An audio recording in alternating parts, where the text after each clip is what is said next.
Mapagpalang araw na naman, mga kapatid.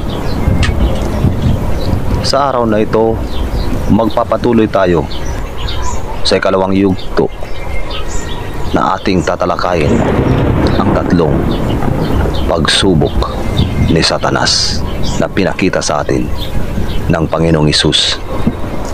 Narito ang pangalawang pagsubok. Kung mahal ka ng Diyos, magpatihulog ka, sapagkat sinasabi, aalalayan ka ng kanyang mga anghel. Sino ka para subukin ng Diyos? Sa pangalawang pagsubok na ito, sinusubukan na naman tayo ni Satanas sa ating espiritual na aspeto ng ating pagkatao.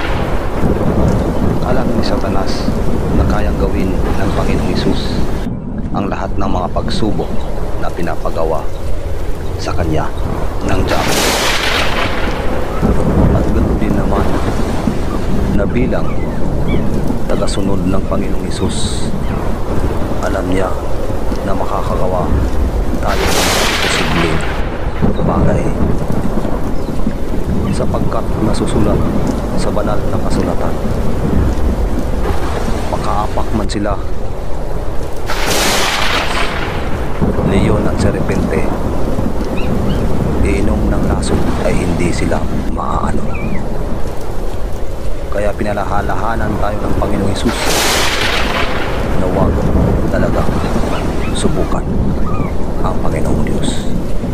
O sino ka ba na subukan ang kakayahan ng Panginoon?